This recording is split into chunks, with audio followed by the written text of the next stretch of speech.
शिव महापुराण की कथा बाबा देवादिदेव महादेव की कृपा से अपन सभी को श्रवण करने का सौभाग्य प्राप्त हुआ है।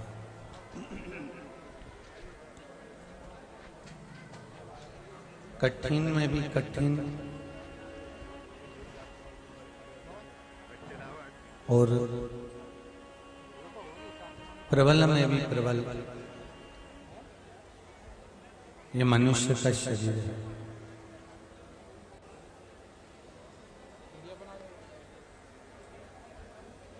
ना जाने कितने कितने जन्म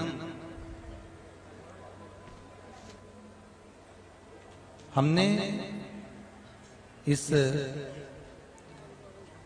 मानव देह को पाने के लिए गवा दिया। 84 लाख योनियां मनुष्य को जो प्राप्त हुई थी और उस 84 लाख योनि को त्यागने के बाद अंतिम जो योनि है वो मनुष्य की योनि, वो मानव का शरीर है।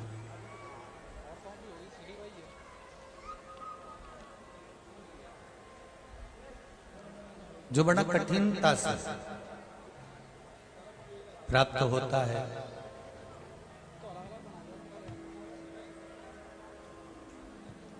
अब इतनी कठिनता से जो योनि प्राप्त हुई है, इतनी कठिनता से मिली है, तो कोई भगवान ने यही हंसी खेल में मानव को नहीं बना दिया है।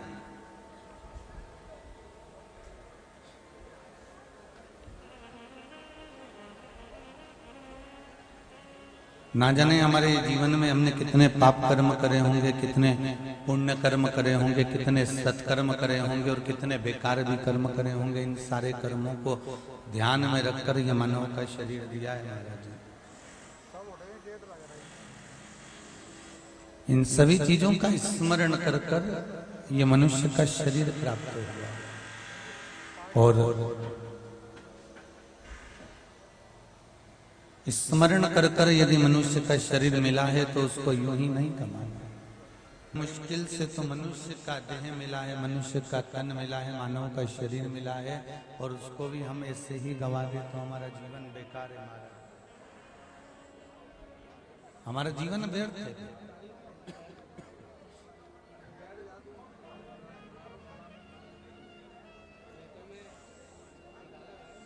कुछ अच्छा कर कर, कुछ अच्छा प्राप्त कर कर, भगवत स्मरण कर कर, भगवत भजन कर कर, भगवान की अविरल भक्ति को धारण कर कर, भगवान के भजन कीर्तन स्मरण को धारण कर कर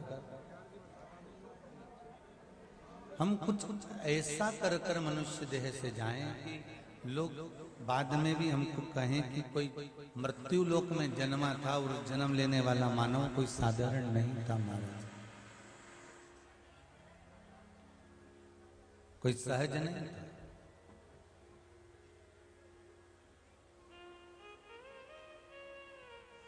जन्म सबका होता है और मृत्यु रिटर्न बढ़ाई, मृत्यु भी सबकी होती है। जन्म भी सबका है और मृत्यु भी सबकी है। जैसा हम कर्म करेंगे उसके अनुसार हमको फल प्राप्त होगा, उसके अनुसार हमको सुख प्राप्त होगा। कुछ कर्म हम अपने जीवन में सत्कर्म करते हुए चले।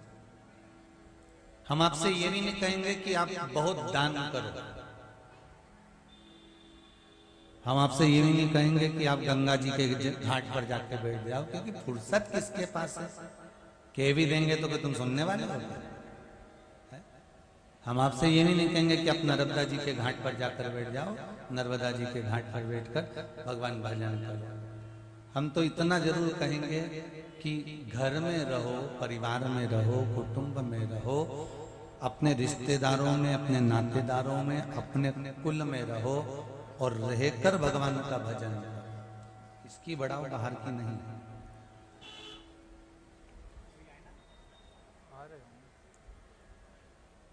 परिवार में रहकर,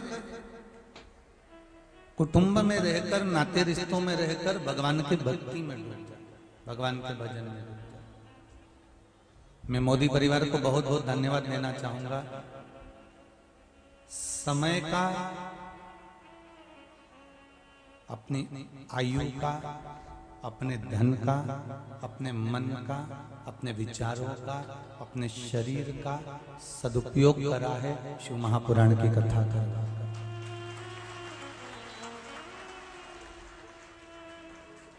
और साथ में धन्यवाद दूंगा आप सभी को, जितने भी श्रोता भाई बहन बैठे हुए हैं, जितने भी बैठे हुए हैं, चाहे वो टीवी चैनल के माध्यम से कथा सुन रहे हो, फेसबुक यूट्यूब के माध्यम से कथा सुन रहे हो, चाहे वो यहाँ बैठकर कथा सुन रहे हो, आपने अपने जीवन की सार्थकता प्राप्त की। दुकान पर बैठकर या फैक्ट्री पर बैठकर या ऑफिस में बैठकर जो तुम कमाते हो, पत्नी और बच्चों के लिए कमाते हो। जो आपने कमाया वो पत्नी और बच्चों के लिए। कई पड़ोसी के लिए कमाया है क्या तुमने? हर जम के तो बोलो नहीं। किसके लिए कमाया है? अपनी पत्नी के लिए, अपने बच्चों के लिए। जो आपने दुकान पर बैठकर, ऑफिस में, व्यापार में, नौकरी में, सर्विस में, जिस भी जगह पर कमाया, वो अपने बच्चों के लिए, अपनी पत्नी के लिए, अपने परिवार के लिए कमाया।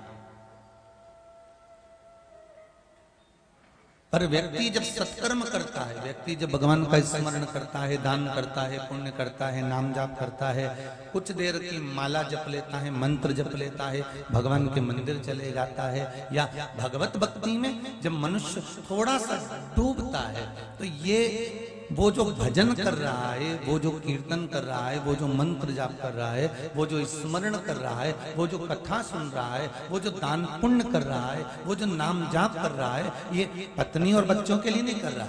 इसने जितनी देर करा उसका फल उसको स्वयं प्राप्त होगा।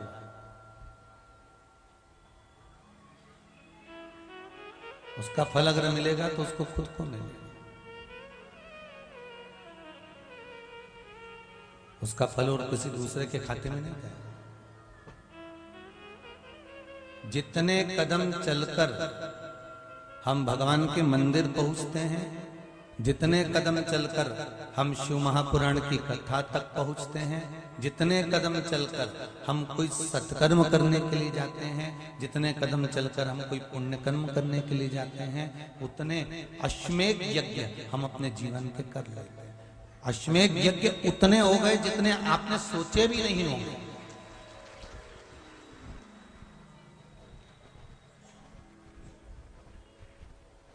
आपने उतने अश्वमेध यज्ञ का विचार भी नहीं करा होगा। इतने अश्वमेध हम अपने जीवन के कर लेते हैं, भगवान के भजन की ओर, कीर्तन की ओर, मंत्र की ओर, नाम जाप की ओर, स्मरण की ओर जब हम चलते हैं, उसको कैसे धन्यवाद दें, हम उसको कैसे रिझाएं, हम उसको कैसे मनाएं, हम उसको कैसे बोलें कि आपकी ही कृपा से मिल जाए।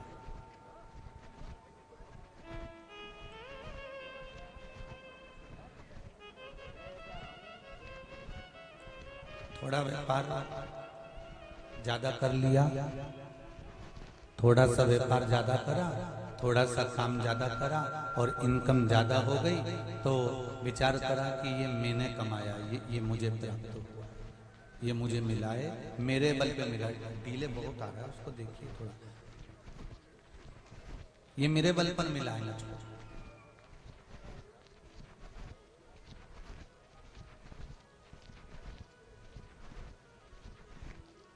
बहुत अच्छी पदवी पर आप पहुंच गए, बहुत अच्छी प्रतिष्ठित पद आपको मिल गया, बहुत अच्छी कुर्सी तक आप पहुंच गए, बहुत अच्छे सिंहासन तक आप पहुंच गए, बहुत अच्छी प्रतिष्ठा तक आप पहुंच गए।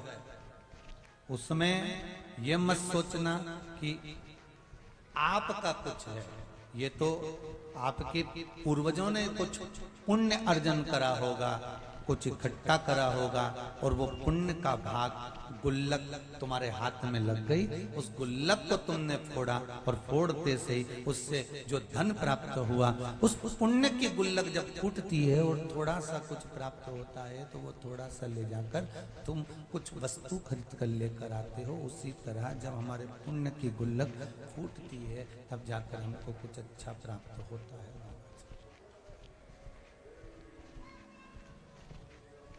तब जाकर हमें कुछ अच्छा मिल पाता है।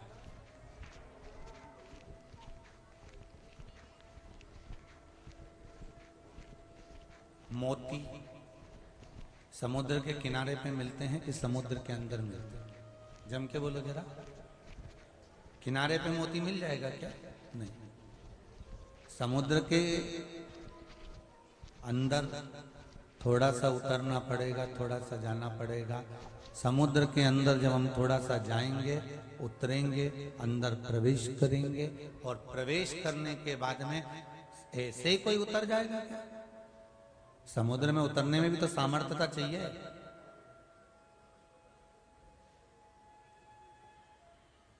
कितना प्रयास करा होगा तब जाकर कोई समुद्र के अंदर उतर पाता है, डुबकी लगा पाता है, गोता लगा पाता है, अंदर तक जाता है और जाकर फिर मोती को लेकर बाहर आता है।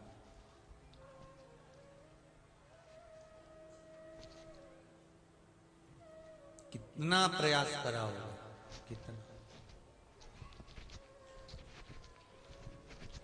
और किनारे पर मोती नहीं मिला, नीचे उतरे हो तब मोती प्राप्त हो। उसी तरह एक बार पशुपति व्रत कर लिया और विचार करा कि मुझे तो अब मोती मिल ही जाए, एक महीना लगातार शंकर जी को लोटा भर के पानी चढ़ा दिया और मन में विचार करा कि मेरे को तो मोती मिल ही जाए।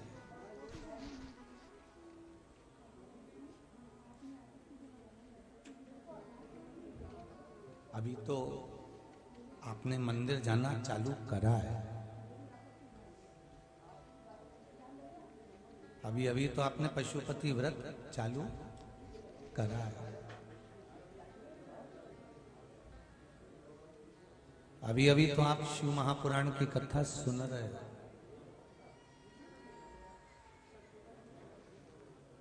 इतनी जल्दी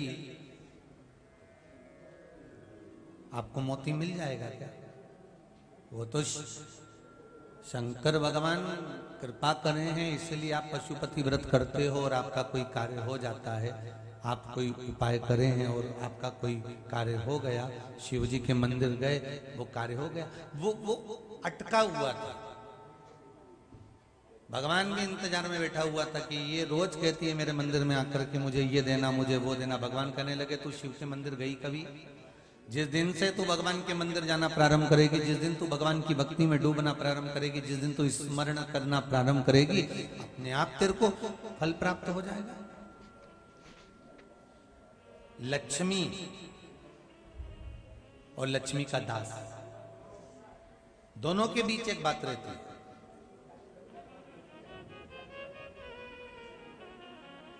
दास कहता है कि लक्ष्मी मैया तुम प्रसन्न हो जाओ, मैं खूब दान करूंगा, पुण्य करूंगा, सत्कर्म करूंगा, ये करूंगा, कथा करवाऊंगा, भागवत करवाऊंगा, रामायण करवाऊंगा, गीता करवाऊंगा, सारे अच्छे काम करूंगा, यज्ञ करवाऊंगा, लक्ष्मी मैया तुम प्रसन्न हो जाओ। दास कहता है कि लक्ष्मी से कि तुम प्रसन्न हो जाओ, मैं सारे अच्छे काम करूंगा। और लक्ष्मी क्या कहती है कि तू पहले अच्छे काम कर ले, मैं खुद प्रसन्न हो जाऊंगा। अब दोनों अटके पड़े। दास कह रहा है कि तुम प्रसन्न हो जाओ तो मैं सारे अच्छे काम करूं, लक्ष्मी जी करेगी तू पहले अच्छे काम कर, मैं प्रसन्न हो जाऊंगा। सर्विस, नौकरी जब लगती है ना तो पहले उसको सीखने का मौका दिया जाता है कि आपको कंप्यूटर ऐसे चलाना है, आपको प्रचार सामग्री ऐसे रखना है, आपको जाकर ऐसे प्रयोग करना है, आपको जाकर ये काम ऐसे करना है। जितने भी, चाहे प्राइवेट जॉब हो चाहे सरकारी, भगवान ने भी हमको जन्म दिया है, लैपटॉप देकर पैदा करा है, मन रूपी लैपटॉप भगवान ने देकर पैदा करा और कहा इस मन पर काम करते रहना, राम नाम कृष्ण नाम श्री शिवाय नमस्तुभ्यम का कार्य करते रहना, जपते रहना, भजन करते रहना, काम करते रहना, घर में करते रहना, कहीं जाने की जरूरत नहीं है। एक ना एक दिन कंपनी का मालिक वापस बुला लेगा, ये पक्का। आप करो तो घर पे जाकर भी कई लोग मक्कार हो गए, काम ही नहीं करे और तनख्वाह पूरी चाहिए। कई लोग विचार करें कि नहीं मैं तो बाद में कर लूंगा, आधे घंटे बाद कर लूंगा, 1 घंटे बाद कर लूंगा। नौकरी किन की गई? कंपनी ने काम दिया था कि लैपटॉप ले जाओ, ये अपने अपने कंप्यूटर पे काम करना, अपने अपने घर जाओ। कोरोना महामारी चल रही है, किसी को यहाँ रहने की जरूरत नहीं है, सब अपने अपने घर चले गए, बहुएं भी गई, बेटा भी गया, बेटी भी गई, सबने अपना अपना। जिसने ईमानदारी से कोरोना महामारी के अंतर्गत भी काम करा, उसको कंपनी वालों ने वापस बुला लिया। जिन्होंने मक्कारी कर दी, सोचा बिचारा कि आओ देख लेंगे, कर लेंगे, हो जाएगा, देखा जाएगा, करा जाएगा। कौन वहां पर ऑफिस में है, ऑफिस में रहते तो टाइम पे जाते, टाइम पे उठते, टाइम पे खाते, टाइम पे पहुंचते। अब यहाँ कौन देख रहा है, आराम से। अब लोग तो लोग कितने लोग थे जो कोरोना महामारी में रोज नहा रहे थे, वो तो लैपटॉप पे बैठे रहे, 1-2 बजे आराम से जब फुर्सत मिली नहा लो। बेचारी सास भी बहुओं से नहीं बोली क्योंकि बेचारी काम कर रही थी, तो कोई बोले?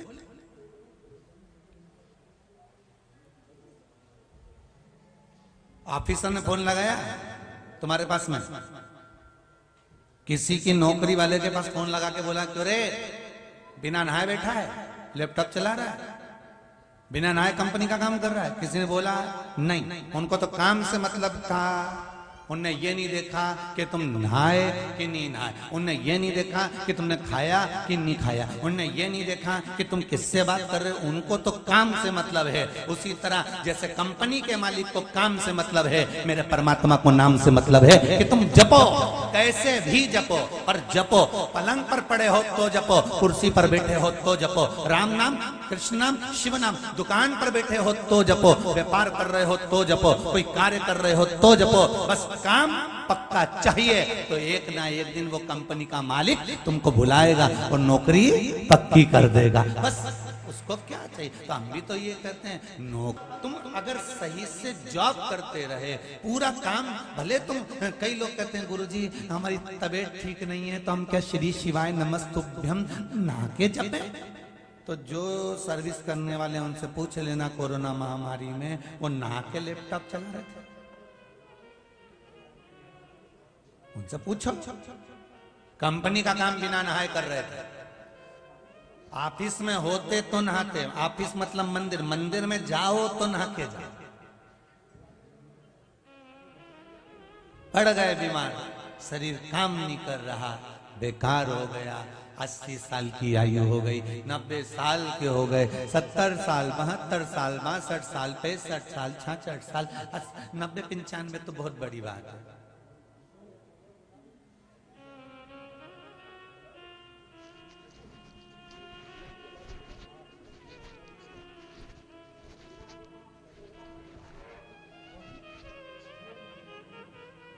भाई 90, 95 बहुत, आज के जमाने में बहुत बड़ी बात। तो तुम कोई गुरुजी के ताऊजी तो हो नहीं, हमारे ताऊजी 95 के बाद हुआ।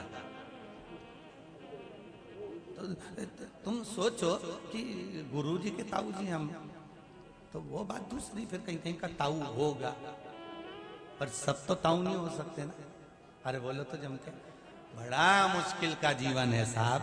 यही पता नहीं है कि कौन 32 में, कोई 50 में, कौन 25 में, कौन 40 में। आज के जमाने में तो शुगर भी जन्म लिए बच्चे को हो जाती है। अब उसने कौन सा मीठा खाया था, तो डॉक्टर ने उसकी मम्मी से पूछा क्यों, तो मीठा खाती थी क्या? नहीं साहब, खुद बोले कि मीठा खाए नहीं, ये तो मीठे से नफरत करे, चाय भी फीकी पिए, इसको तो पसंद ही नहीं ज्यादा मीठा, ये तो नमकीन खाए। तो फिर छोरा के शुगर कहां से होगा? जन्म लिए बच्चे को शुगर साहब।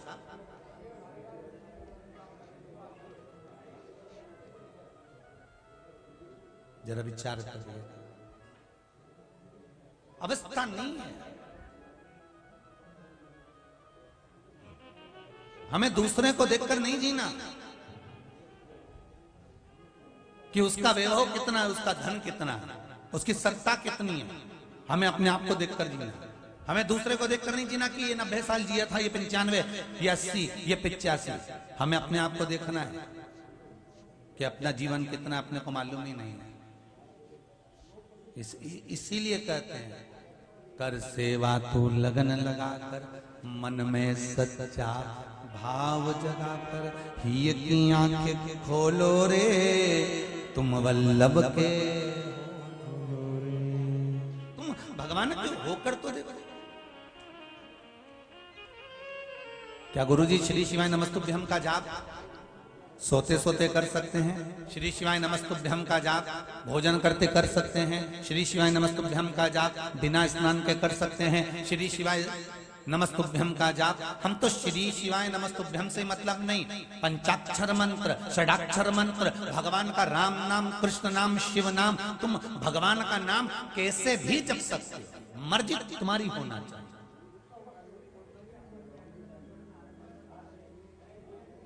कितनी सुंदर बात है ये कर्माबाई का चरित्र में। कर्माबाई रोज बिना नहाए खिचड़ी बनाती थी, भगवान को आवाज लगाती थी, आओ जगन्नाथ खाओ जगन्नाथ। जगन्नाथ जी आते थे, खाकर जाते थे। एक दिन कोई संत कर्माबाई के घर के सामने से निकल गया। संत ने कहा कर्मा, ओ माँ भूख लगी है। कर्माबाई ने खिचड़ी ला कर दे दी। कर्माबाई ने जैसे सुबह सुबह खिचड़ी दी तो संत ने कहा ये इतनी जल्दी सुबह से खिचड़ी क्या बासी ला के दिया? कर्माबाई बोली बासी नहीं है, ताजी है। सुबह से इतनी जल्दी बन गई? कर्मा भाई बोली हो। तो संत ने पूछा नहाई थी? संध्या करी थी? भजन करा? फिर खिचड़ी जगन्नाथ के लिए बनाई थी। संत ने खिचड़ी को उठाकर फेंक दिया। तुझमें अक्ल नहीं, विवेक नहीं, तुझमें बुद्धि नहीं है? भगवान को भोग बिना नहाए बनाकर खिला दिया तूने। अरे कर्मा, ना जाने कितने नरकों का भोग भोगना पड़ेगा, तुझे मालूम नहीं है। कर्मा भाई ने संत के चरण पकड़ लिए, संत के चरण। और कर्मा भाई ने संत के चरण पकड़कर कहा गुरुदेव आप बताओ कि मैं खिचड़ी कैसे बनाऊं? भगवान संत ने कहा पहले सुबह सुबह शौचादि कर्म कर कर, स्नान कर कर, संध्या वंदन कर कर, भगवान का पूजन अर्चना कर कर, पाठ पूजन करने के बाद फिर खिचड़ी बनाकर फिर भगवान को भोग लगाओ, तब जाकर भगवान उसको प्रेम से अरोगेंगे। कर्मा भाई ने आज वो ही करा। सुबह से उठ गई, स्नान आदि करा, शौचादि कर्म से आई, स्नान करा, संध्या पूजन माला जो जो गुरु जी ने बताई थी सारा माला पाठ जाप अनुष्ठान सब करा। करते करते दोपहर की 2 बज गई। बजने के बाद कर्मा बाई ने खिचड़ी रखी। जगन्नाथ जी महाराज 4 बार आके चले गए कर्मा बाई के घर से, 4 बार। अभी भी आंख बंद करके बैठी थी, माला जप रही थी, अभी भी जप। 4 बार जगन्नाथ जी आकर चले गए। दोपहर में 3 बजे कर्मा बाई ने आवाज लगाई, आओ जगन्नाथ खाओ जगन्नाथ। जगदीश भगवान आए। कर्मा बाई से पूछा काकी एक बात तो बता। कर्मा बाई ने पूछा क्या? तो ये बताओ कि खिचड़ी बनाने में आज देरी क्यों कर दी? मेरे को सुबह से भूख लग रही थी, तुम्हें मालूम है ना मैं कितना भूखा हूं, मेरे को कितनी भूख लगती है। नाथ द्वारा में मैं 8 बार भोजन करता हूं, सांवरिया जी में मैं 6 बार भोजन करता हूं।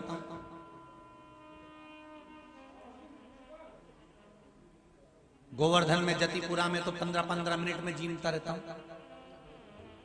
वृंदावन में तो हर सेकंड में खाता हूं। बद्री विशाल में मैं 6 बार खाता हूं। तिरुपति में तो मैं इतने बड़े बड़े लड्डू ना जाने दिन भर कितने निपटा जाता हूं। क्या कर्मा भाई आपको मालूम नहीं? और आप भोजन मुझे 3 बजे दे रही हो। कर्मा भाई बोली अब क्या बताऊं रे जगन्नाथ, एक संत जी आए थे, उन संत जी ने कहा कि तू बिगर नहाए भोजन बनाती है, इसलिए उनने जो पाठ बताया जैसा जैसा बताया वैसा वैसा मैंने कहा। जगन्नाथ जी ने कहा संत कहाँ गया? कि इधर ही गया है। भगवान जी बोले अब खिचड़ी तो बाद में खाऊंगा, पहले जगन्नाथ जी बोले संत से निपट जाऊंगा, इसके बाद खिचड़ी खाऊंगा। संत जा रहे थे, माला फेरते फेरते फेरते फेरते पहुंच गए जगन्नाथ जी। जो जगन्नाथ जी गए और इनके गले में हाथ डाल के इनके ऊपर चढ़ गए तो ये नीचे चित्ता का संत मुझे कौन? जगन्नाथ जी के तेरा बाप। कौन? तो के जगन्नाथ। संत ने पूछा जगन्नाथ?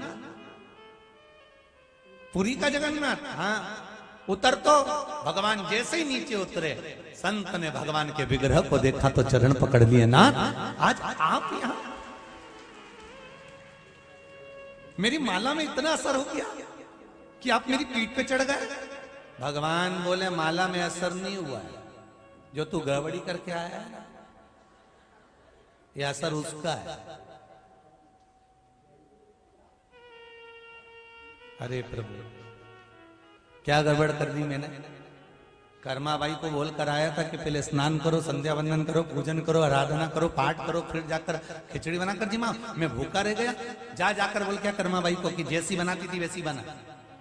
जब बोल करा प्रभु, बोलने तो बाद में जाऊंगा, पर आज मेरा दिल इसलिए खुश हो गया, कम से कम आपका दर्शन इतने जीवन के बाद तो हो गया, बस इसी में खुशी हो गई। संत दौड़े कर्माबाई के पास गए, कर्माबाई के चरण संत ने पकड़ लिए। अरे कर्मा, तू जैसी बनाती थी जगन्नाथ जैसा पाता था, वैसे बना और वैसे पावा। आज भी जगन्नाथपुरी में सबसे पहली सुबह की खिचड़ी बिना नहाए जगन्नाथ जी के लिए बनती है और कर्माबाई के नाम से भोग लगता है। आज भी भले कितनी भक्ति। गुरुजी बिना नहाए मंत्र जप सकते हैं।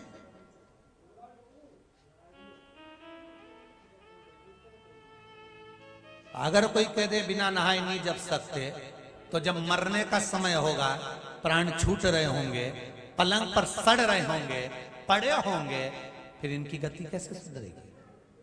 मरने वाले व्यक्ति को तो परिवार के लोग भी कहते राम बोलो, राम बोलो, बोलो राम बोलो कहते।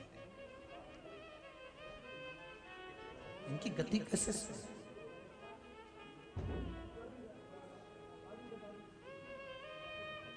महाराज, चाहे तुम कहीं भी रहो, पर भजन करो।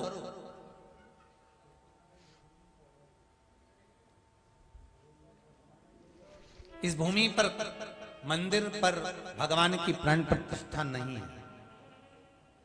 कुबेरेश्वर धाम के मंदिर में कहीं आप कुबेरेश्वर गए होंगे, अंदर गुफा में प्रवेश करे होंगे, तो भी आपने दर्शन करा होगा, उसमें अभी मूर्ति नहीं है।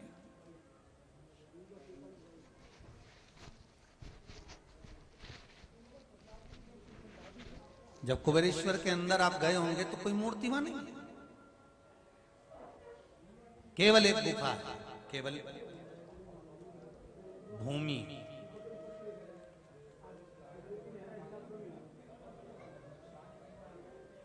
और भूमि भी चुनने वाला वही देवाधिदेव महादेव, बस वो भूमि।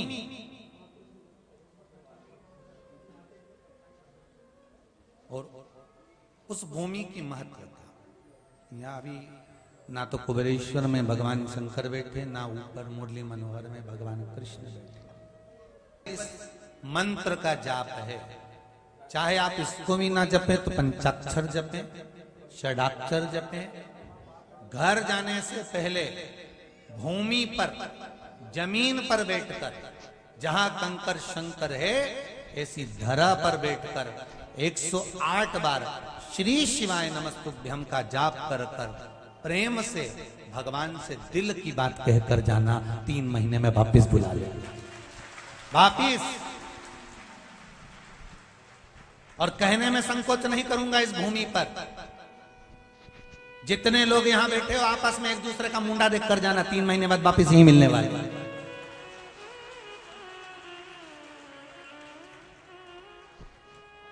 ये उसकी कृपा है, इस भूमि का फल है कि जो आया वो खाली तो नहीं गया कुबेरेश्वर धाम की धरा से।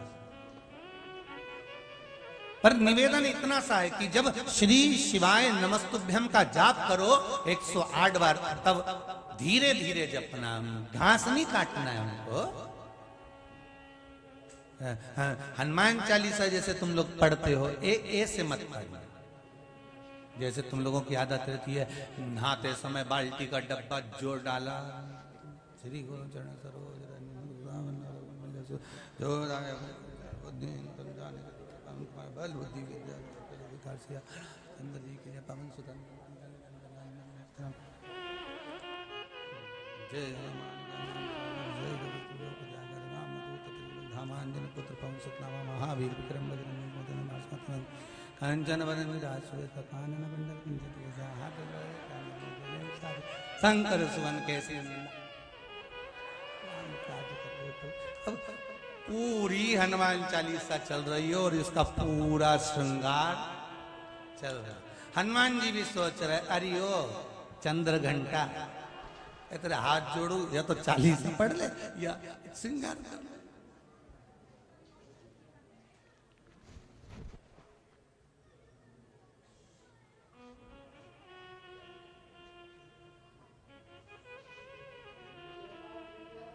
अच्छा कई बार भगवान ऐसा नहीं है कि कई बार भगवान ऐसी जगह पर फंस जाते हैं कि उनको भी सोचना पड़ता है। जैसे भस्मासुर को आशीर्वाद देकर कितने वर्षों से लगा था शंकर भगवान की आराधना करने में, आखिरी में पार्वती जी ने शिव जी को राजी कर लिया। सबसे पति हर एक बात में राजी होता ही नहीं है, पर ये है नहीं, समझ जाए बस इशारा में समझ जाओ। इसके चक्कर में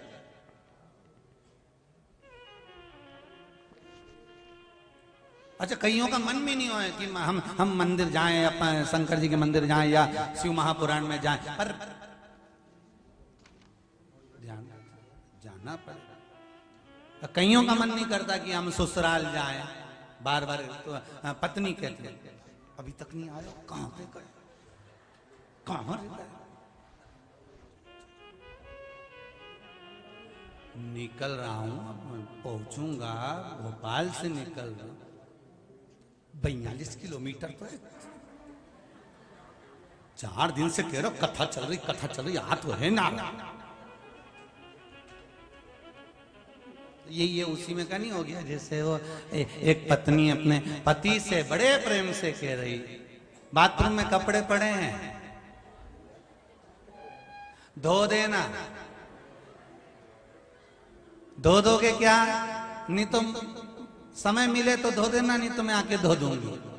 अब पति इतने में समझ जाए कि कपड़े की नहीं बोल रही है, उसने क्या कहा, धो दोगे क्या, नहीं तो मैं आके धो दूंगी। शब्द पर जाइए,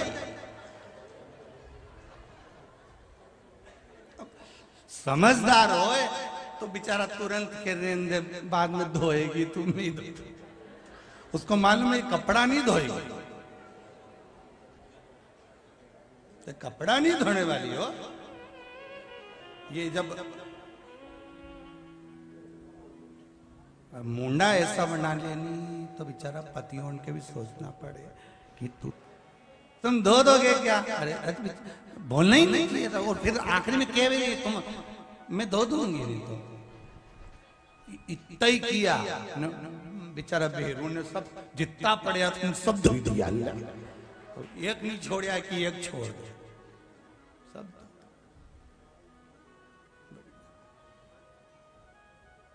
अब यही हमारा सत्संग कर रहा है। भगवान कभी नहीं कहता कि तुम मेरा नाम कैसे ले रहे हो, कैसे,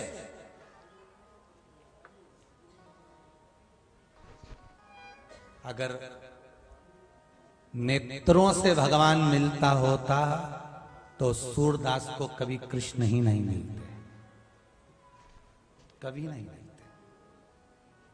हाथों के बल पर यदि भगवान मिलता होता तो जगन्नाथ मंदिर में भी भगवान जगदीश अपने हाथ लगा कर बैठते, जगन्नाथ जी में हाथ नहीं लगाए। पांव के बल पर अगर भगवान मिलता तो शालिग्राम भगवान शिला के रूप में नहीं रहते।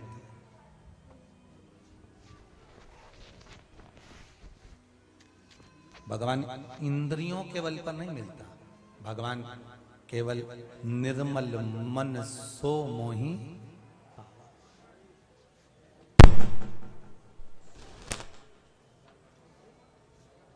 आपका मन कितना पवित्र, निर्मल मन सो मोहि पावै।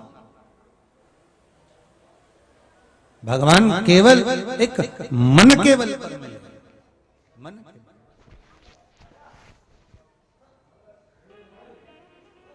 राजकुमारी ताजगंज आगरा उत्तर प्रदेश से कहीं बैठी है, आप ही हैं? माइक दीजिए जरा।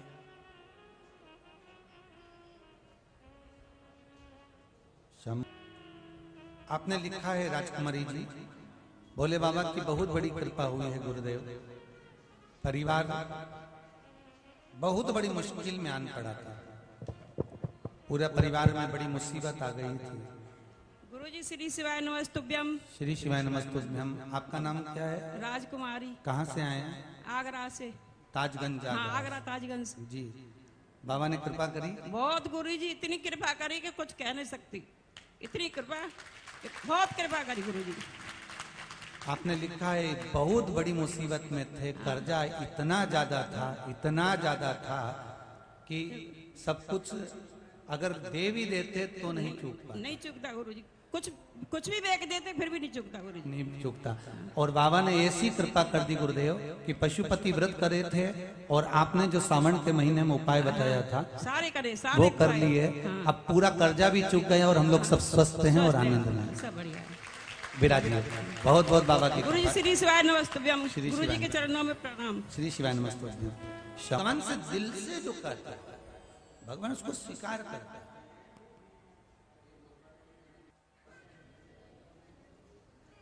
अब कहना तो सीखो उससे। फिर कहूंगा 4 दिन मंदिर चले गए, 8 दिन मंदिर चले गए, 15 दिन मंदिर चले गए, 1 महीना चले गए और तुमने सोचा भगवान हमारा काम कर ही नहीं दिया तो हम शंकर जी को छोड़ते हैं, दूसरी जगह चले जाते।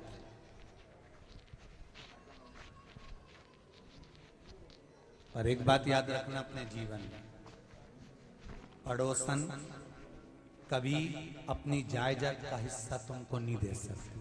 तुम कितनी भी चाय पिला लेना, तुम कितना भी धोख लगा लो, चाय पिला लो, प्रणाम कर लो, चाहे पड़ोसन को चाहे कितना भी पूछ लो, चाहे कितना भी खिला पिला लेना, पड़ोसन अपनी जायदाद का हिस्सा जिंदगी में तुम्हें कभी नहीं दे सकती, कभी नहीं देगी। जायदाद का हिस्सा पड़ोसन कभी नहीं देगी। तुम सास को भले गाली दो, अपशब्द कहो, ताना दो, चाहे रोटी दो, चाहे मत दो, इसके बाद भी डोकरी मरेगी तो दौलत तुझे ही देगी। अब अंतर देख लेना जरा, बहुत सरल भाषा में समझना। तुम कहीं पर भी चले जाओ, किसी से भी जाकर निवेदन कर लो,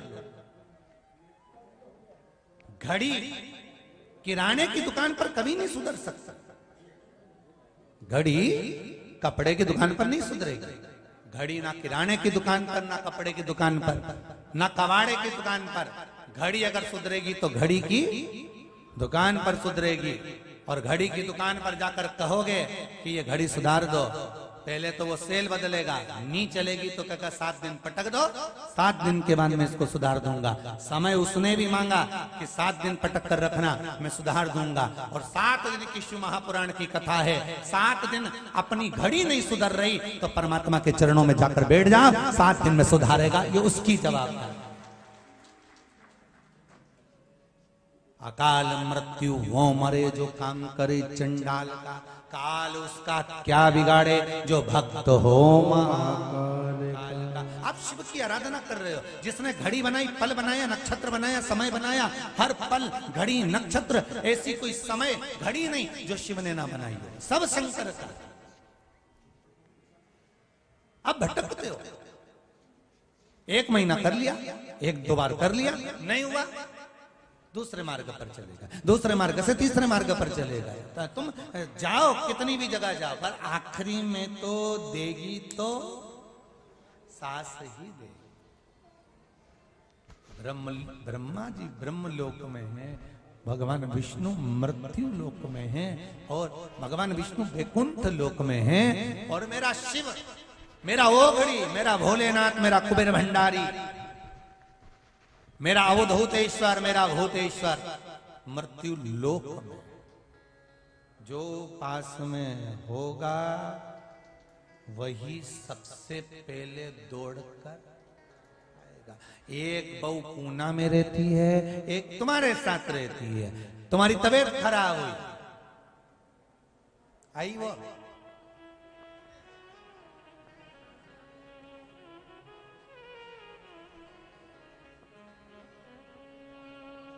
पर तुम्हारी पट्टी तो उससे ही अच्छी है जो दूर रहती है, क्योंकि दूर के ढोल सुहावने, जो नजदीक रहती है उससे कहां पड़ती है।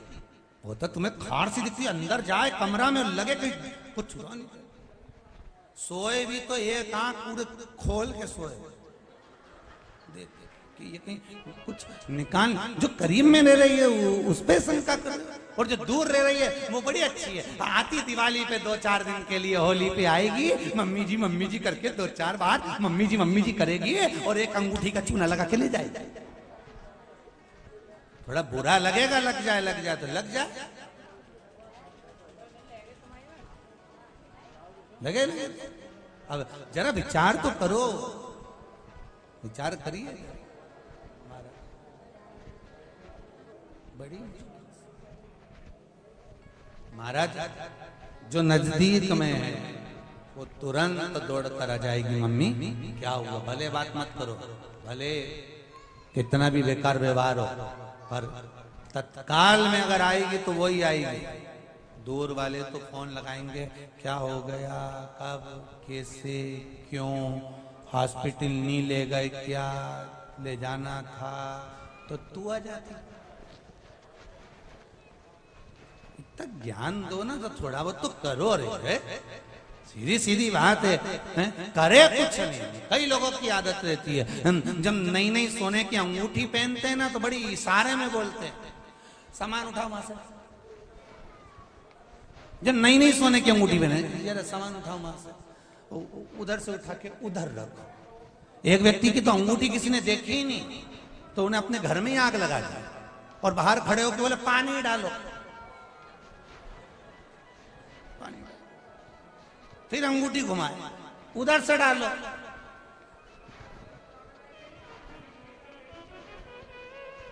तो क्या मतलब होता है।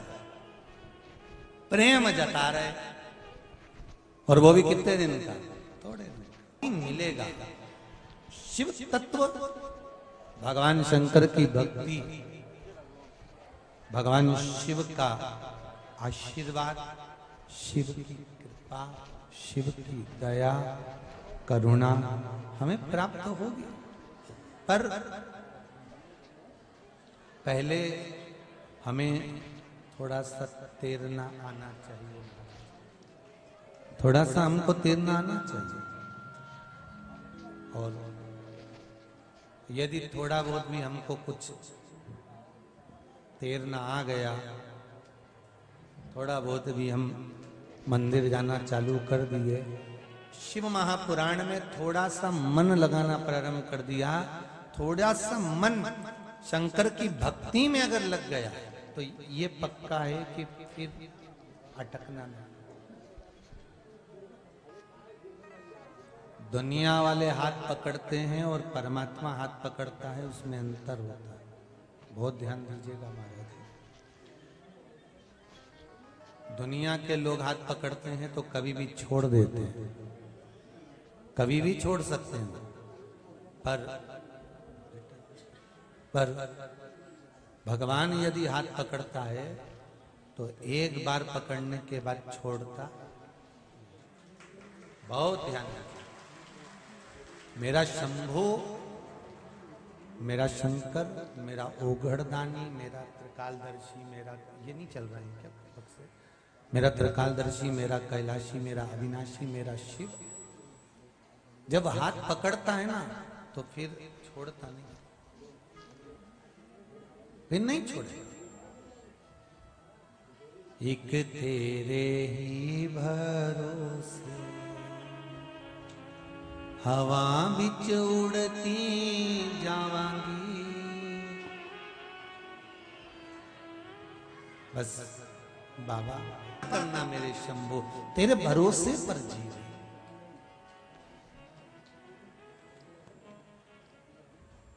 अगर तेरा सहारा नहीं होता,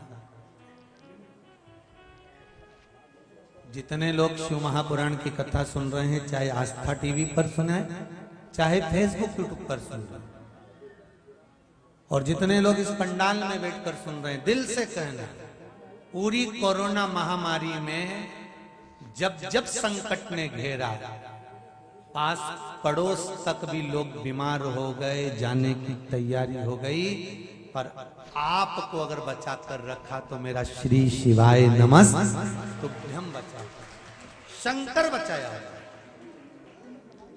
आप उसको दिल से रिझाओगे क्यों? एक पत्र आया, बड़ा सुंदर है पत्र, सभी सुंदर है, वो बहुत अच्छे अच्छे लिखे हैं आप।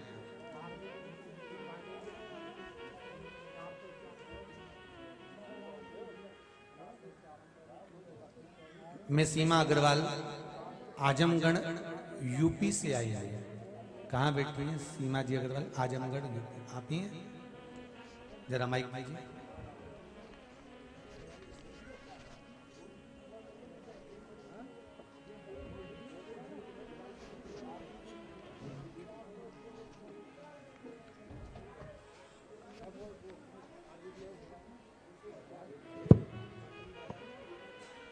आपने पत्र में लिखा है, सीमा दीदी अग्रवाल, आप पत्र में लिख रही हैं कि गुरुदेव, मैं पिछले वर्ष रुद्राक्ष महोत्सव में टीवी पर कथा सुनकर यहां पहुंची थी।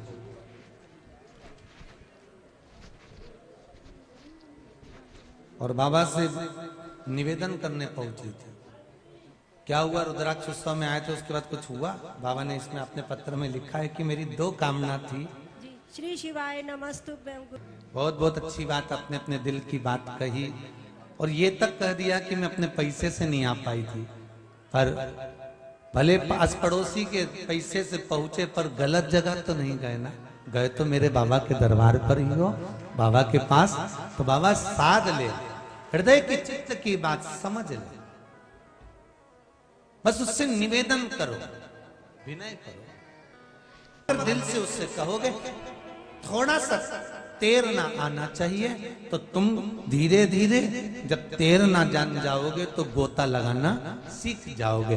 गोता लगाना अगर सीख गए तो नीचे से मोती लाना प्रारंभ हो जाएगा। उसी तरह अगर तुम शिव महापुराण की कथा सुन रहे हो, भले आस्था चैनल पर सुनो, भले मोबाइल पर सुनो, अगर सुन रहे हो तो समझ लेना कि तुम तैरना सीख गए हो। अब एक ना एक दिन तुम गोता लगा ही लोगे और बाबा मोती प्रदान कर ही देगा। कुछ ना कुछ मेरा बाबा तुमको देगा जरूर, कोई खाली नहीं गया बाबा। इस कुबेरेश्वर धाम का तो एक तत्व देखा है कि यहाँ से कोई खाली नहीं। कितना विश्वास है लोगों का। तो लोग वहाँ जोड़े ना, यहाँ से लगभग 300 मीटर 400 मीटर की दूरी पर, वहां से लोग दंडवत करते करते आते हैं, तब देखते हैं तो लोगों का विश्वास कितना प्रबल, कितना विश्वास। आप बस दिल से कहो। एक बार कभी बैठे उस भूमि पर, ये कुबेरेश्वर बाबा की ये धरा, कहीं पर भी बैठकर कह देना। ये हम ये नहीं कहेंगे कि आप गुफा में जाकर ही 5-10 मिनट बैठे और फिर बोले, आपकी जहां मर्जी पड़े आप तो वहां बैठकर बोले श्री शिवाय नमस्तुभ्यं। आप तो सिर्फ कहो दिल से।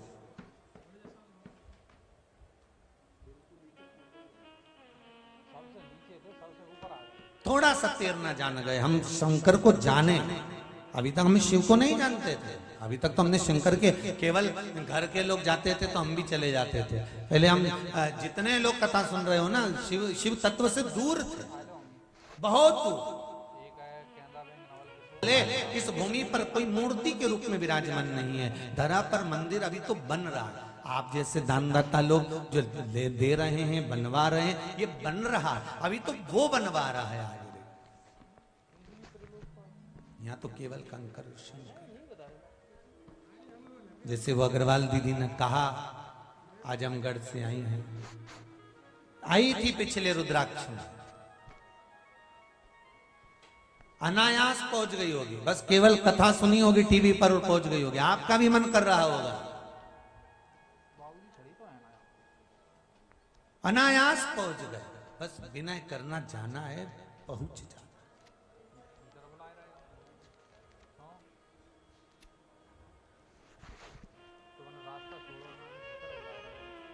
क्या पता भोलेनाथ जी को भी ये रुद्राक्षोत्सव कराना था, नहीं तो बीच में लॉकडाउन लग गया था।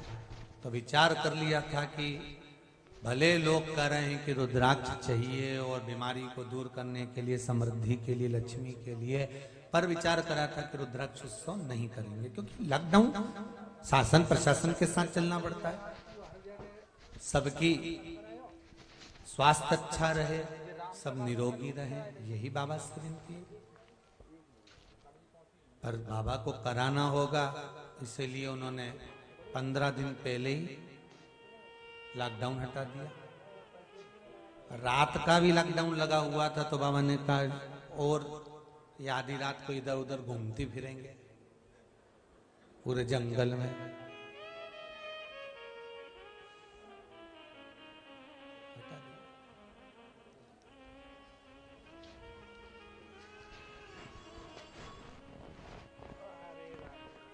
शिव कृपा। और फिर निमंत्रण है आप लोगों को 28 फरवरी से 6 मार्च तक,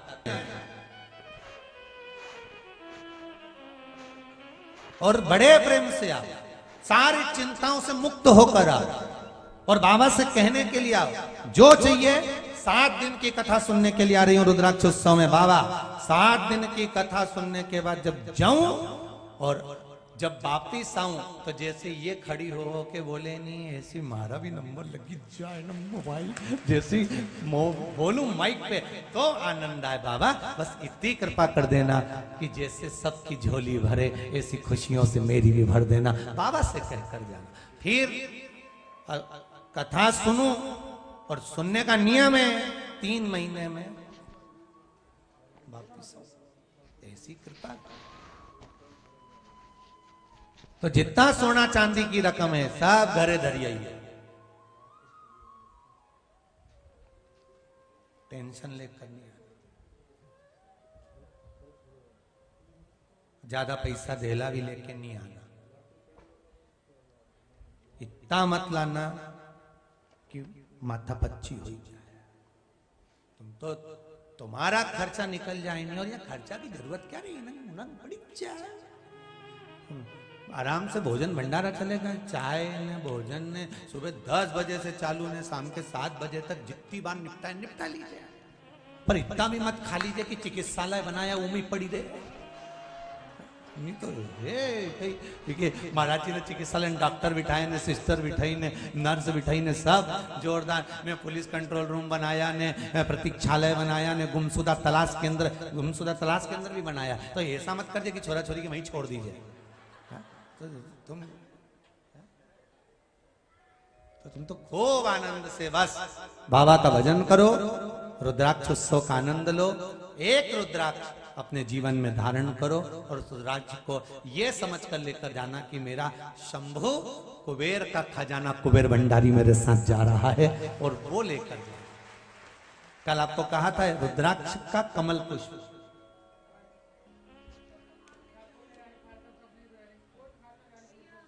ये बाबा का रुद्राक्ष कमल पुष्प है। हजारों वृक्ष में से कोई एक वृक्ष ऐसा होता है जिस वृक्ष में हजारों साल में एक बार कमल रुद्राक्ष उत्पन्न होता है, जो प्राप्त होता है। ये बाबा की कृपा से मैं चाहूंगा आस्था चैनल पर भी इस कमल रुद्राक्ष का दर्शन अवश्य करें। कमल रुद्राक्ष जो कि पंखड़ियां उसकी खुली हुई होती है, जितना बाहर रुद्राक्ष होता है उतना अंदर भी रुद्राक्ष रहता है। ऐसा कमल रुद्राक्ष का वर्णन बाबा कर। 2 रुद्राक्ष यहाँ पर हैं जिनका दर्शन अपन कर रहे हैं। एक कमल रुद्राक्ष जो जीव के लिए संपदा, सुख, वैभव प्रदान करने वाला होता है, दूसरा है शालिग्राम रुद्राक्ष।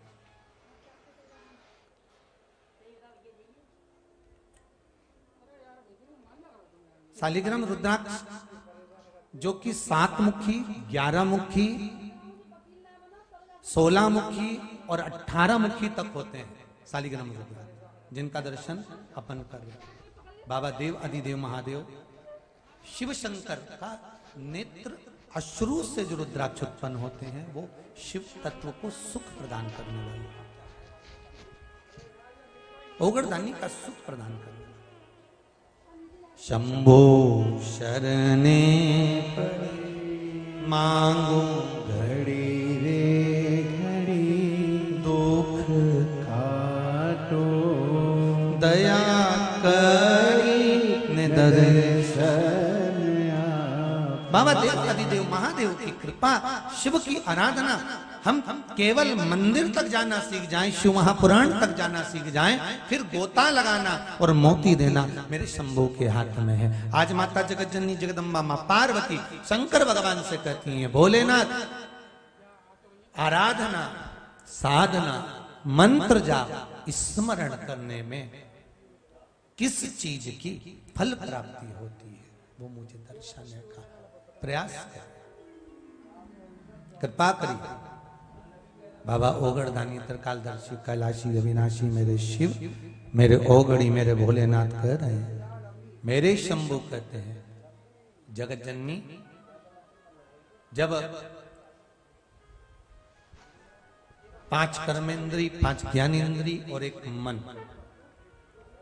इन 11 इंद्रियों के इस शरीर से जो मंत्र निकलता है, जो मंत्र जाप निकलता है, जो स्मरण निकलता है, वो जीवन का सुख देने वाला होता है।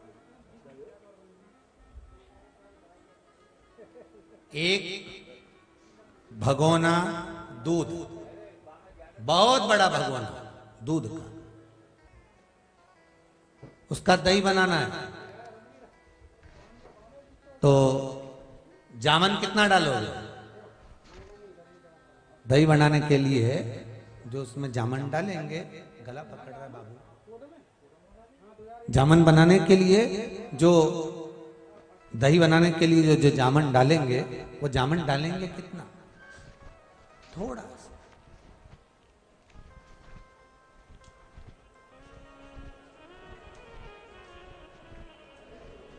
बड़ा सारा भगोना बड़ा भरा हुआ दूध का है, बहुत भरा, और उसमें थोड़ा सा जामन डाला, और जामन डाला तो वो दही बन गया।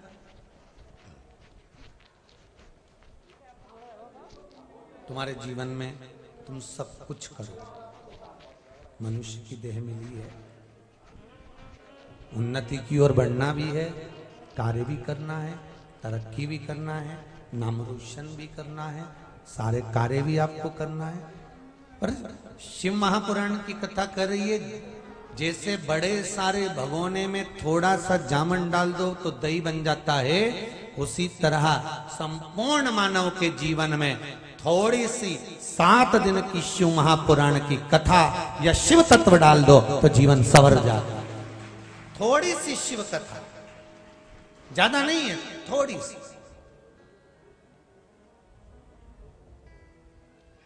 हमें ज्यादा भटकना भी नहीं है, हम तो थोड़ा सा आधी में पुण्य बहुत उतना, अगर थोड़ा सा भजन हम कर लेते हैं, थोड़ा सा हम स्मरण कर लेते हैं, थोड़ा सा हम कीर्तन कर लेते हैं, थोड़ा सा हम नाम जाप कर लेते हैं, थोड़ा सा मंत्र जाप कर लेते हैं, 24 घंटे आप माला पकड़ कर बैठो या 24 घंटे माला लेकर बैठो या 24 घंटे आप भगवान की भक्ति में डूबो, ये बस का नहीं किसी के लिए। थोड़ा सा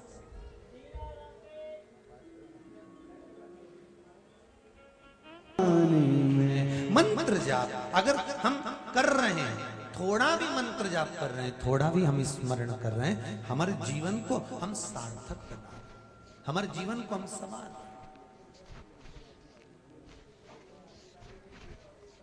पर मंत्र जाप करने में एक चीज का स्मरण जरूर करिए, सुबह के समय पर यदि माला लेकर बैठे हो तो नाभि के पास देखो,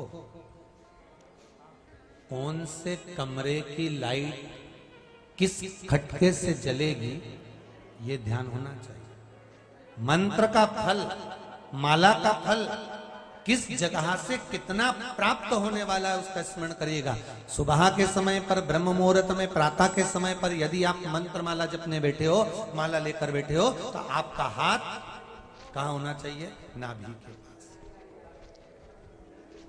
जब मध्याह्न का समय हो जाए, दोपहर का समय हो जाए, तब आपका हाथ माला जपने का जो हस्त है फिर वो अपने हृदय के पास है। और मंत्र माला जपने का फिर हस्त कमल, शाम का जब समय हो जाए तब हाथ नासिका के पास आ जाए।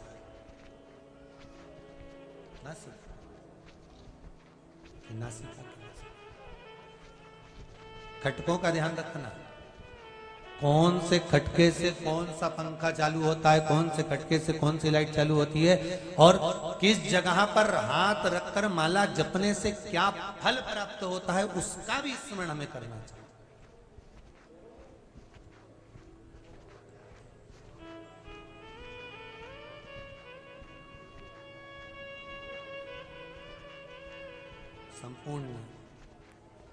संपूर्ण उदर पोषण के लिए, केवल आप अकेले के उदर पोषण के लिए नहीं, संपूर्ण उदर पोषण के लिए जब ब्रह्म मुहूर्त में, प्रातः में, सुबह के समय जब मंत्र का जाप होता है, संपूर्ण ब्रह्मांड के उदर पोषण के लिए किया जाता है।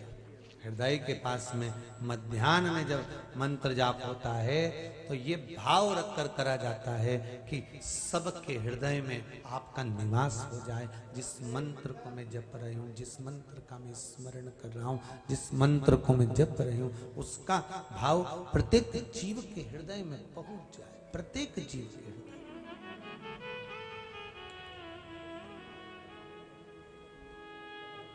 फिर जब शाम का समय, रात्रि का समय जब होगा, नासिका के पास हस्त कमल होगा, तब उसका स्मरण करिए कि अब ये शीश, नासिका, मस्तक सब भगवान के चरणारविंद में समर्पित हो जाए, सब समर्पित। मंत्र माला शिव महापुराण की कथा कहती है कि मनुष्य सार्थकता, मनुष्य के जीवन का आनंद उसकी जाप, उसके अनुष्ठान, उसके स्मरण से उसको फल की प्राप्ति हो जाती।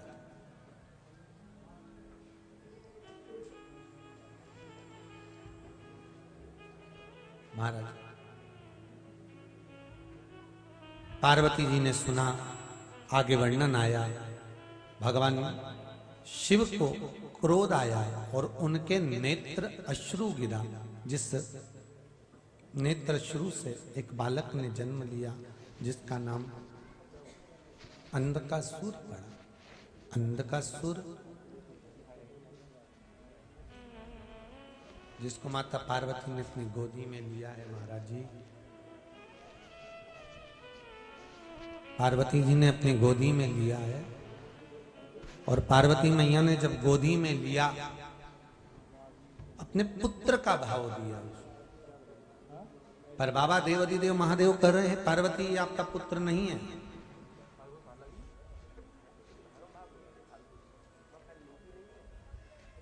ये आपका पुत्र नहीं है। क्यों? पार्वती ये मेरे नेत्र बंद करने के बाद प्रगटा, और यदि नेत्र बंद करने के बाद अगर प्रगटा है तो ये आपका पुत्र नहीं। पुत्र की सार्थकता कब तक है? पुत्र की सार्थकता किस समय तक है? माता पिता जिंदा हैं और अगर पुत्र उनको आदर दे, सम्मान दे, सत्कार दे, माता पिता के अनुकूल चले, तो पुत्र की सार्थकता। माता पिता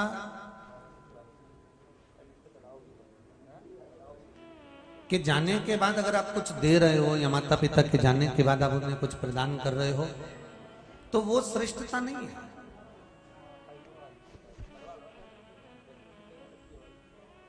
जब माता पिता जीवित हैं, माता पिता का जीवन है और माता पिता के जीवित भावों में हम माता पिता को अगर कुछ उनके कहने पर कर रहे हैं तो बेटे के जीवन की सार्थकता, तो बेटे के जीवन की सार्थकता, वरना बेटे के जीवन की कोई सार्थकता। वो कहते हैं ना, जीते जी दंगम दंगा, मरे पीछे पहुंचा दी गंगा। जिंदा थे तब तो पूछा नहीं, और मरने के बाद में उनको लोटा में भर के ले गए। और ट्रेन में नाटक भी इतने सारे कर रहे, रेल के अंदर सीट पे धर दिया, और कहीं का उस सीट पे चढ़ गया तो चिल्ला कर हमारी अम्मा बैठी है। अब सीट पे केवल अकेला लोटा रखा था, तो वो बैठने वाला बैठ गया। तो ने कहा है तुम्हारी अम्मा? तो कि दिख नहीं रहा लोटा में। कहाँ ले जा रहे? तो कि गंगा जी ले जाए। रोटी खाए तो थाली रखे, फिर चाय पिए तो चाय रखे, टिकट भी करवाया, चाय भी पिलाई, रोटी भी खिलाई, और बड़े पूछते पूछते गया अम्मा चलो, अम्मा चलो। अम्मा को ऑटो में भी ले गया, गाड़ी में भी ले गया, बिठा कर भी ले गया, ट्रेन की बर्थ पर भी खाना भी खिलाया, चाय भी पिलाया, सब कुछ करते करते करते करते लेकर गया। जितने प्रेम से तू अम्मा को मरने के बाद ले गया था, उतने प्रेम से अगर तू जिंदा जी ले जाता तो अम्मा का कितना आशीर्वाद मिल जाता। जरा विचार तो कर। मरने के बाद भी तो तू लेकर गया।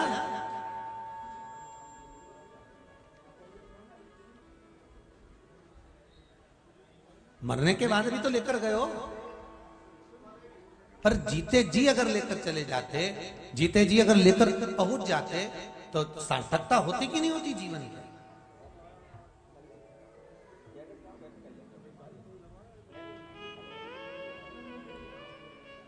कथा कह रही है, ये अंधकासुर जो जन्मा है ना, मेरे नेत्र बंद करने के बाद जन्मा, और मेरे नेत्र बंद करने के बाद जन्मा है, इसलिए इसकी श्रेष्ठता नहीं है। पार्वती इसको ले जाकर समुद्र में फेंक दो। पार्वती जी कहती मैं समुद्र में नहीं फेंकूंगी क्योंकि मेरा पुत्र है, आपके द्वारा प्रकट हुआ है।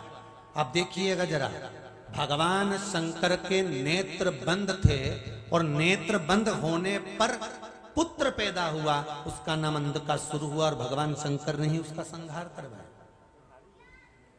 और भगवान शंकर के नेत्र बंद थे, पार्वती जी ने हाथों से भगवान शंकर के नेत्रों को बंद कर दिया था। जैसे ही नेत्र बंद हुए, पार्वती जी ने नेत्र जैसे ही शिव जी के बंद करे, बंद करते से ही उनके नेत्र से एक अश्रु नीचे गिरा, जिसके गिरते से रुद्राक्ष का वृक्ष उत्पन्न हो गया। दोनों में अंतर देखिए, एक नेत्र बंद थे जिससे पुत्र पैदा हुआ जिसका नाम अंधकासुर था, एक नेत्र बंद हुए जिससे वृक्ष उत्पन्न हुआ जिसका नाम रुद्राक्ष था। ध्यान दीजिएगा, अंधकासुर भगवान शंकर स्वयं संहार कर रहे हैं, और रुद्राक्ष जिसको शंकर भगवान स्वयं शिव महापुराण के अंदर लिख रहे हैं, कह रहे हैं। तुमरुका जी की साक्षी में मेरे शंकर ओगड़दानी काशी विश्वनाथ कहते हैं, सुनो तुमरुका जी, ये वो वृक्ष है जिस वृक्ष का फल अगर जीव अपने हृदय पर धारण कर लेता है या अपने पास रख लेता है तो वो किसी फल से वंचित नहीं रहता, सारे फलों से प्राप्त हो जाते हैं। शिव कह रहे हैं, काशी खंड में स्कंद पुराण में सुंदर भाव वर्णन किया, स्वयं तुमरुका जी को समझा। उतना शिव तत्व को चाहने वाले जो होते हैं, भगवान शंकर को जैसे चाहने वाले होते हैं, तो शंकर को पाने का प्रयास करते हैं, शिव को पास लाने का प्रयास करते हैं।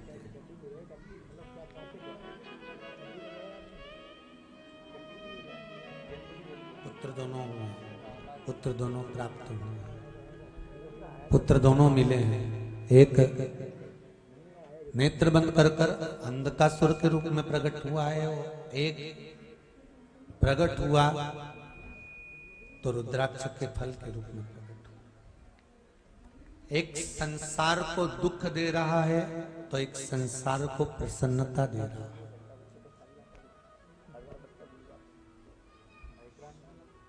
एक दुख दे रहा है। अंधकासुर ने करा क्या था?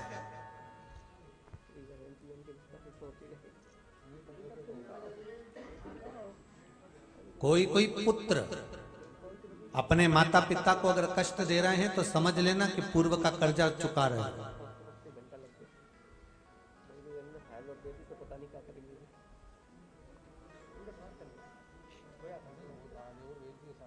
कोई कोई बहू तो बहुत अच्छी मिल जाती है जो टाइम पर भोजन भी दे देती है, सम्मान भी करती है, आदर भी करती है। और कहीं कहीं की ऐसी भी मिल जाती है जो अपशब्द भी कह देती हो। तो मिली है तो ये मत कहना कि कहीं कुछ गलती उसकी नहीं है, गलती हमारे कर्म की है। हमने पूर्व में गाय हमारे दरवाजे पर आई थी, गौ माता हमारे दरवाजे पर आई थी, हमने उसको डंडा मारकर भगाया था, हमने उसको बासी रोटी खिलाई थी, हमने उसको ठंडा भोजन दिया था, हमने घर का बचा कुचा सारा कचरा उठाकर उसको दे दिया था। तो वही गौ माता आज हमारे घर में आई है हिसाब चुकता करने के लिए। तुम बाहर डाल के आ जाती थी, बहू भी तुम्हारे कमरे में चाय रख के आ जाती है, पियो तो पियो नहीं तो ये धर, वो तो वो चले, तुम भी डाल कर आ जाते थे। तुम गौ माता को डंडा दिखाती थी, वो तुम्हें आग दिखा रही है। कभी मौका मिले तो एक बार भविष्य पुराण जरूर पढ़ना। गीता प्रेस गोरखपुर की उल वाले, कौन सी पुराण? भविष्य पुराण। उस भविष्य पुराण के अंतर्गत लिखा हुआ है कि हमारे कर्म के अनुसार हमारे रिश्तेदार मिलेंगे। जितने हमारे रिश्तेदार मिलेंगे, नातेदार मिलेंगे, कुटुंबी मिलेंगे, परिवार मिलेगा, बेटी बेटा बच्चे जितने मिलेंगे सब हमारे पूर्व के कर्म के अनुसार मिलेंगे।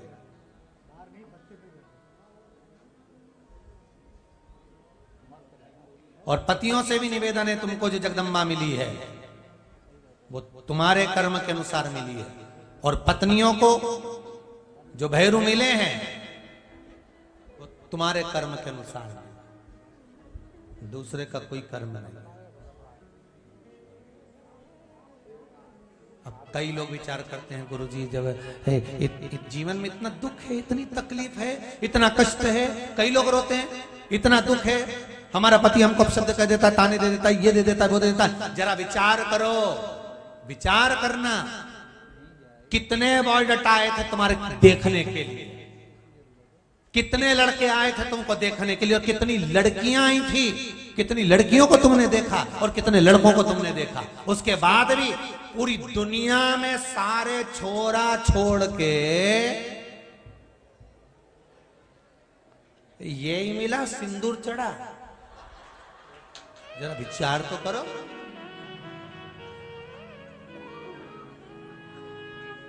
और सारी दुनिया में कितनी लड़कियां देखी तुम्हारी मम्मी ने, कितनी, एक से बढ़कर एक फोटो है, एक से बढ़कर एक रिश्तेदारों ने बताया, साफ देखा, डायरी, यहां तक किताब चल गई, कौन सा बोलते वैवाहिक पत्रिका, वो में देख रही है, अच्छी वो बुरी, छाट भी रहो तुम, हर माल 2 रुपया, ढूंढ भी तुम रहे हो, छाट भी तुम रहे हो। सारी दुनिया की इतनी लड़कियों के फोटो आए, इतने बायोडाटा आए, इतने संबंध आए, पर इसी के साथ तुम्हारा किस्मत लिखी थी। विचार करिए तो जरा सोचो, ये हुआ कैसे, क्या कारण था। ये आज का संबंध नहीं था, ना जाने पुराना कितना संबंध था, इसलिए चुकता करने के लिए इससे जोड़ा गया, हिसाब जोड़ने के लिए बनाया गया। कई लोग इंदौर में ढूंढे, भोपाल में ढूंढे, वहां ढूंढे, मालूम पड़े गांव की गांव में हो जाए। कई लोग इधर उधर ढूंढते, गांव की गांव में ढूंढे कि मैं तो यहीं की यहीं करूंगा, मैं तो इंदौर की इंदौर करूं, मैं तो भोपाल की भोपाल करूं, नहीं भाग्य में तो दूर जाना पड़ेगा। किस्मत कितना देखा परखा, सब कुछ करा, पर जो भाग्य में ललाट पर लिखा था वो तो होना ही था। जन्म मरण और परण 3 मेरे भगवान के हाथ में, तुम्हारे हाथ में हो ही नहीं सकता।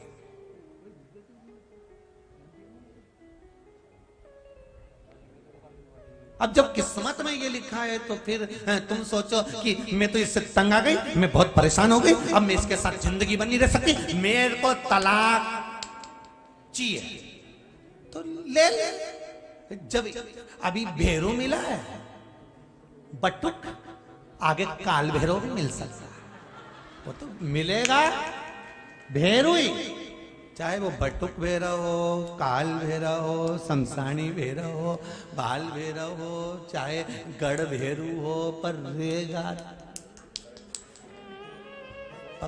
पक्का हो सकता। इसलिए निवेदन है, अदालतों में सबसे ज्यादा केस चल रहे हैं तलाक के। जरा सा कुछ हुआ तलाक, जरा सा कुछ हुआ अदालत में पहुंच गए। मेरा निवेदन है, संबंध बिगाड़ने से पहले 50 बार शिव महापुराण की कथा को सुनो, 50 बार विचार करना शिव महापुराण की कथा को सुनना कि संसार में जो जन्मा है वो पूरा श्रेष्ठ कोई नहीं जन्म ले सका। परमात्मा भी आए तो उनमें भी लोगों ने खोट निकाल दी है। तो हम तो संसार के लोग हैं, हम कहां पूर्ण हो सकते हैं, कहां पूर्ण।